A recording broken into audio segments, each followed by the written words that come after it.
Sot kur shënohet 637 vjetori i betejës të parë të Kosovës,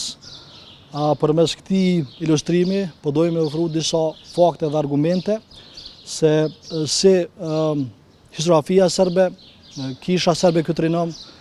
edhe politika gjithsesi kanë bërë përpjekje historikisht me instrumentalizu këtë betejë,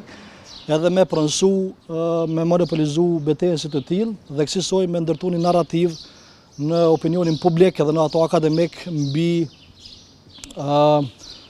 ndikimin që kanë pas ekskluzivisht serb në këtë betejë. Dhe na jena këtu për me fol jo vetëm mbi bazën e fakteve dhe miteve që janë ndërtu historikisht mbi këtë betejë, mirë po sot jemi parazgjitash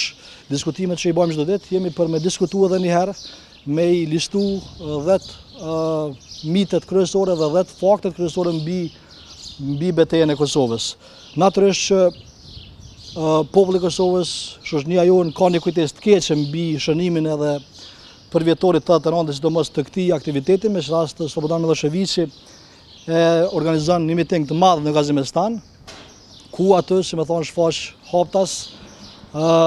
objektivat e tij në drejtim të politikave shoveniste edhe kriminale në Kosovë. Unë po duam i lexu 10 mitet kryesore që i kanë ndërtu edhe historiografia thash, edhe kisha, edhe politika serbe. Në ndërkohë pas meje kolegu Dren do të listoj edhe 10 fakte kryesore mbi këtë betejë. Natyrisht që faktet edhe mitet janë edhe më të shumta se sa këto që i ofrojmë ne. Mirë po kjo është vetëm si një nxitje për me na shtyë që në Tarmen, po shpresojmë brenda një viti, me organizu edhe një konferencë shkencore ku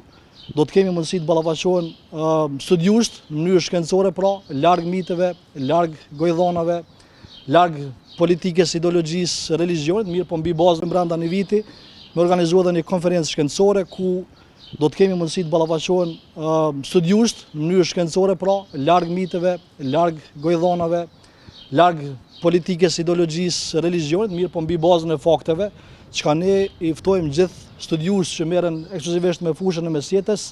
me ballafaqu idetë, mendimet, konceptet mbi këtë betejë. Koalicioni ballkanik nuk ishte homogjen as në aspektin politik dhe as në atë fetar. Formacionet serbi përkisnin besimit të krishterë ortodoks, por nuk mund të thuhet e njëjta gjë për të gjithë pjesëmarrësit. Për shembull, balçajt ishin të ritit katolik, ndërsa bosnjakët e Bosnës përfaqësonin një traditë tjetër politike e fetare. Kjo dëshmon se koalicioni ballkanik kishte karakter të përzierë dhe shumë etnik. Nga pikpamja historike, perandoria osmane në këtë betejë udhëhiqi nga Sultan Murati i parë, ndërsa koalicioni ballkanik përbëhej nga një numër sundimtarësh lokal, ndër të cilët përveç princit Lazar, spikatet Teodor Muzaka, burimet historike dëshmojnë gjithashtu për pjesëmarrjen e fesnikërisë arbërore. Kronika Gjon Muzakës përmend se në këtë betejë ra edhe Teodori II Muzaka, një nga fesnikët më të njohur shqiptar të kohës.